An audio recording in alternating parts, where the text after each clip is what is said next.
everybody, welcome to Walk the Talk. I'm your host Emily King from Spira. In this interview, we're talking to Floris Niu, who's a Samoan cacao farmer and the host of the Pacific Cacao and Chocolate Festival. Lovely to see you. I'll let you explain your role, where it sits in the food system, and we'll pick up on some of the things that we've heard already this morning. Kia ora everyone, talofa lava. My name is Floris Niu.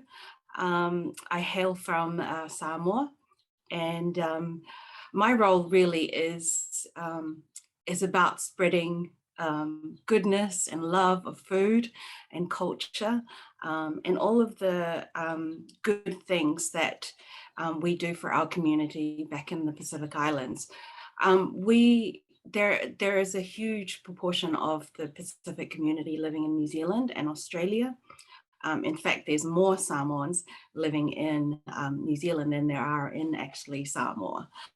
So a lot of our people are actually living here and consuming food that is grown in New Zealand and coming from many other places around the world. So thank you for including the Pacific in this conversation today. I'm really ecstatic to be what a lineup of amazing experts in the same Zoom. But yeah, my role as a farmer, I started farming organically, and it was wonderful to hear from our last speaker, Tiffany, because I'm actually part of a project for Hui Patakori that's going on at the moment, which talks very much about regeneration and looking at organic farming as not organic, not so much the word organic, but we look at it as traditional farming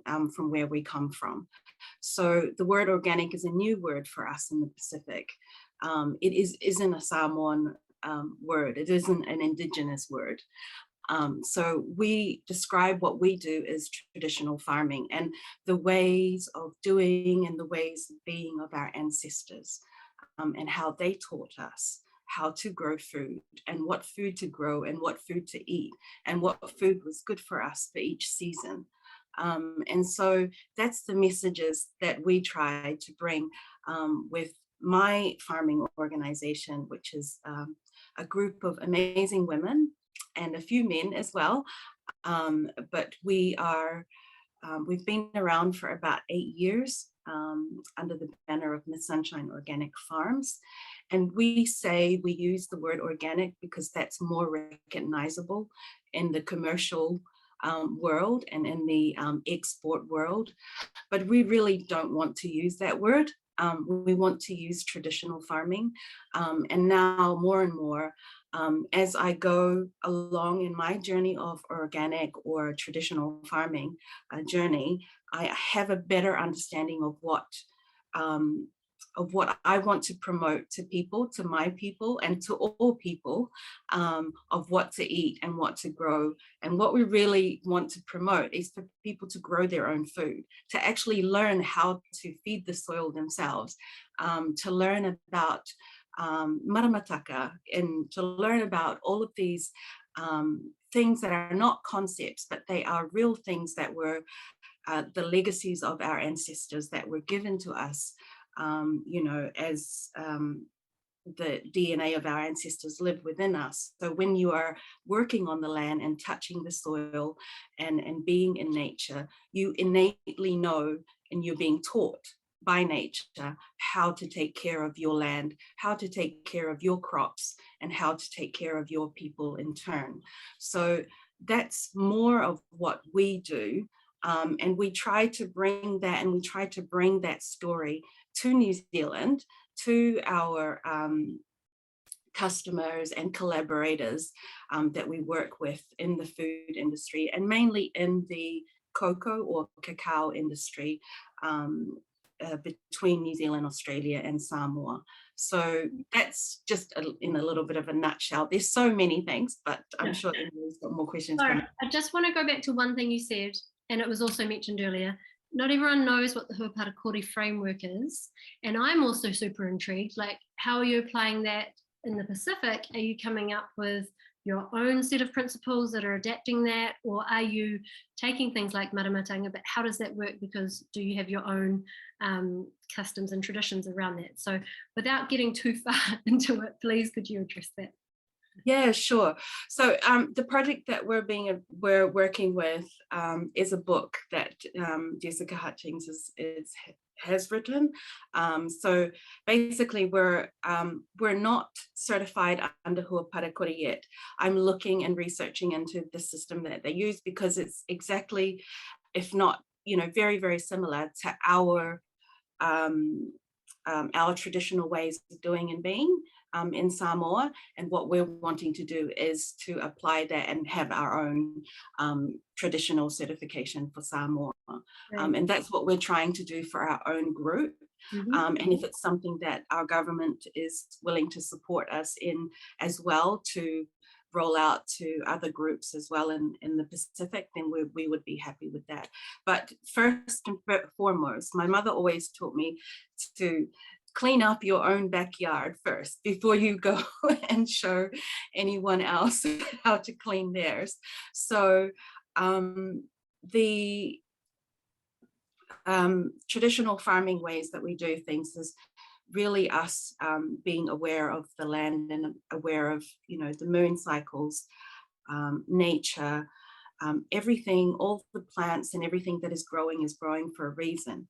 And when we do things, we have synthetic inputs that are being put into the land to change the soil, to do all of these things that marketing tells us that they do. Our people don't understand that. They don't have an understanding of, we're just being told. There are people who come into the country and they bring concepts with them, and I guess a quick and easy way of making a buck. And it's attractive, very, very quickly. And one of those things is monocropping. And monocropping has become kind of like the thorn on the side of people like me, because when we talk about regeneration, we talk about the ways that our ancestors have always grown has been multi-cropping, so that we ensured that we were able to harvest from each season anything that we needed on our land. So we were growing, shade plants, we were growing trees that was good for the nitrogen in the soil, and we were growing, other types of crops that were creeping crops that would take care of moisture in the soil and all of those sorts of things. So all of that wisdom that was imparted to us through stories, through our ancestors, and through, I guess, assessing and looking at what nature was doing, the seasons of cyclones, observing the moon cycles and all of those things, they are a lost wisdom. They are becoming less and less. And that's what we need to teach our young people, the next generation. And we're trying to do that with farming, by farming the way that we do. And we do that with the stories that we tell within our group of women growers. And we do that with the projects and the initiatives that we do. Our last one was the calendar, the moon cycle calendar that we did. But there's many other things that we can do going forward. What other challenges are there? I mean, you've listed quite a few in that. But, growing on remote Pacific Islands with the impacts of climate change and rising costs of things to start with, what else? Like, how do you do this? And yeah. Yeah, I mean, there are so many challenges. I think one of the biggest challenges for farmers in New Zealand is that farmers in Samoa, in particular, I can't speak of the whole Pacific, but in Samoa in particular, there are so many in a set of instructions coming from so many different places from outside of Samoa. Right. And the instructions come through the government. They're assessed by one set of people and one group of people. And then it gets rolled out as if it is a biblical testimony of what is the best thing to do for our land and Okay. our people and our food system. Our farmers are scrambling because it's almost like a jigsaw puzzle that we're trying to put back together. We've lost a little bit of our, our traditional ways of doing and being. And we've lost the desire to go and eat from our own cultural landscapes. And now what we're doing is we're trying to listen because we need money. We're trying to listen to other people telling us how to do, what we always knew what to do. So to me, it's very, very challenging space to be working in as a traditional farmer I've had an 8-year journey living on the land on my own and learning all of these things, all of the things that we've talked about with our last speaker, Tiffany.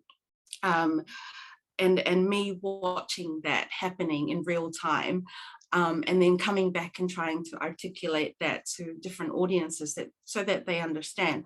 But most importantly, my audience is really my people in the villages and in Samoa, and the people, the Samoans that are in New Zealand and Australia, to support in different ways, not through these sort of set up programs that comes through agencies and gets rolled out to all the different farming organizations, and they get told that that's what you have to do, that is the crop.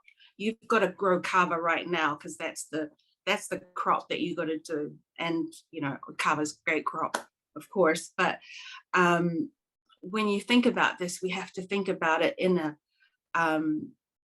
all of the crops that our heirloom crops and all of the foods that our ancestors ate, those are the things, the roots and crops that grow really, really well in our soils. But suddenly, because of all the synthetic inputs that have been there since the 1970s, those things are really struggling to grow there, and they have literally no nutrition in them when you harvest them now.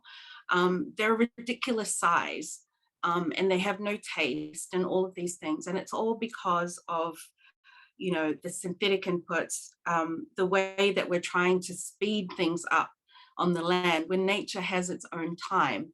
So the biggest challenges for us is that we want the government to listen to our own people, to our own farmers, to people from the land, to our elders, and to help us to create our own version of Hui Patakori, our traditional farming, organic ways of doing and being, from the wisdom from our ancestors and the wisdom from our elders that are still living.